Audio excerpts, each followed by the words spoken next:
éviter les nuisibles sans pesticides. Répétez après moi, éviter les nuisibles sans pesticides. Je vais aujourd'hui vous donner des moyens de lutter contre les maladies au jardin, mais de façon naturelle. On va utiliser des recettes de grand-mère. C'est fini les pesticides. Maintenant, place au naturel au jardin. Avant toute chose, n'oubliez pas de vous abonner à ma chaîne YouTube. C'est très simple, hein, il suffit de cliquer sur le bouton, c'est marqué s'abonner.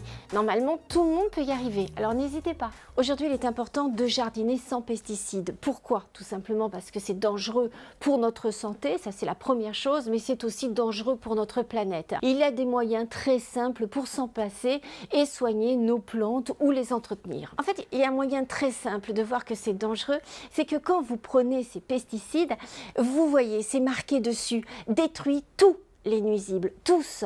Or, certains sont essentiels à notre survie, à la biodiversité. Donc, on ne peut pas tous les détruire et on peut vivre avec et s'organiser pour que tout le monde vive ensemble. Parce que chacun joue son rôle au jardin. La première chose déjà, c'est comment enlever les mauvaises herbes.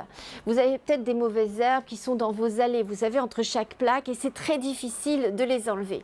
Et bien pour cela, c'est très simple. Vous utilisez du vinaigre blanc et vous mélangez le vinaigre blanc avec du gros sel. Les proportions, ce sont les suivantes. 400 ml de vinaigre pour 1 kg de gros sel. Il faudra ajouter 5 litres d'eau. Bon, ça vous fait une grosse quantité, hein. Si vous voulez moins, vous divisez par 2 ces quantités. Ensuite, vous mettez dans un vaporisateur et vous pulvérisez comme ça sur les mauvaises herbes. À part le vinaigre et le gros sel, vous avez également l'eau de cuisson des pommes de terre ou des pâtes. C'est rempli d'amidon et l'amidon, eh bien, ça détruit les mauvaises herbes. Donc, qu'est-ce que vous faites? Vous faites cuire des pommes de terre comme ça, vous gardez l'eau de cuisson, vous la faites refroidir, vous la mettez ensuite dans une petite bouteille et puis vous pulvérisez votre petite eau de pommes de terre comme ça sur les mauvaises herbes et vous verrez, c'est aussi efficace. Sinon, pour éviter les mauvaises herbes, une autre solution très pratique, c'est de pailler. Pailler, ça veut dire quoi? C'est-à-dire mettre au pied de vos arbres du paillage. Ça peut être votre pelouse, ça peut être, je sais pas, des feuilles mortes. Il faut faire une épaisseur suffisamment grande. Ça empêche les mauvaises herbes de pousser. Et en plus, ça permet de garder la terre humide, donc ça limite l'arrosage. C'est plutôt astucieux et c'est malin. Donc n'oubliez pas de mettre du paillage au pied de vos plantes. Sinon, vous avez le purin d'ortie, 500 g d'ortie et 5 litres d'eau. Donc si vous voulez moins, vous prenez 100 g d'ortie, 1 litre d'eau. Voilà, c'est à peu près la proportion. Vous allez dans la forêt, vous ramassez des orties, mettez des gants bien évidemment, et puis ensuite, eh bien, vous les mélangez avec de l'eau. Vous laissez macérer comme ça pendant 3-4 jours à 18 degrés. Bon, il y a une odeur de, on dit du purin d'ortie, hein, donc ça ne sent pas très bon. Mais en tout cas, ensuite, vous passez l'ensemble dans une passoire pour ne récolter que le liquide. Ce liquide, vous le mettez ensuite dans un petit vaporisateur et vous en mettez sur vos plantes, au pied de vos plantes par exemple. Le purin d'ortie, c'est très bon pour la croissance des plantes et ça leur fera un bien fou. Par contre, n'essayez pas d'en boire, hein. Non, parce que franchement, c'est dégueulasse. Enfin, j'ai pas essayé, hein. J'avais pas envie d'essayer, hein. Rien que l'odeur, en fait, ça donne pas envie. Purin d'ortie sur les plantes, ça va repousser les insectes, et notamment les pucerons. Et oui, et quelques acariens. On peut aussi lutter contre les pucerons avec du savon noir. Alors, ce que vous pouvez mettre, c'est mettre du savon noir liquide avec un peu d'eau et de l'huile de colza. C'est un insecticide très efficace pour le coup contre les pucerons, les petits araignées, les cochenilles également. Vous mettez à proportion égale 2 cuillères à soupe de savon noir, 2 cuillères à soupe d'huile de colza, voire même de l'huile d'olive pour certains. Bon, bref.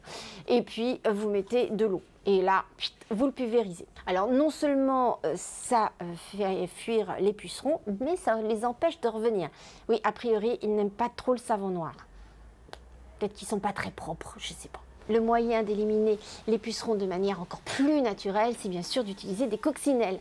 Alors si vous n'avez pas de coccinelles autour de vous, c'est possible, hein, eh bien sachez que vous pouvez acheter dans le commerce, en jardinerie, des larves de coccinelles.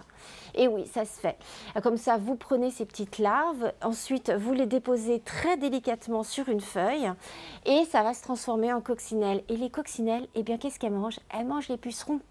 Et oui, elles jouent leur rôle au jardin. C'est des bêtes à bon Dieu. Elles nous aident. Une seule larve, c'est 200 pucerons de manger. Très efficace. N'hésitez pas non plus à installer des hôtels à insectes. Ça permet aux auxiliaires de jardin de venir et comme ça de s'installer chez vous. Ils ont le gîte et le couvert. Bah oui, ils peuvent manger dans votre jardin tous les pucerons et en plus ils sont logés, ils ont un petit hôtel. Pensez-y. Sinon, vous avez aussi les engrais naturels. Le marc de café, par exemple, est un engrais naturel. Donc, n'hésitez pas à mélanger un petit peu de marc de café à votre terre. Vous pouvez également utiliser du charbon de bois, pas beaucoup, hein, vraiment une petite pincée. Mais ça permet aussi de fortifier les plantes. L'ail aussi repousse les pucerons, sachez-le. Donc, utilisez aussi de l'ail. En fait, tout ce qui pue, quoi, j'ai l'impression. Et bien voilà, c'est terminé pour aujourd'hui. Donc c'était des petites recettes, des petites astuces comme ça pour lutter contre les pucerons et les mauvaises herbes. Nous on se retrouve très vite pour une prochaine vidéo. En attendant, bien sûr, n'hésitez pas à me laisser des commentaires, à vous abonner à ma chaîne YouTube. Et on va se retrouver toutes les semaines à partir de maintenant avec des tutos, des idées, des conseils. Vous inquiétez pas. Allez, à très vite. Je vous embrasse très fort. Ciao! Et bien voilà, c'est terminé pour aujourd'hui. On se retrouve très vite pour une prochaine vidéo. En attendant, pour vous abonner, eh bien c'est très simple. Vous cliquez sur ma photo en haut à gauche. Allez, portez-vous bien et à très vite.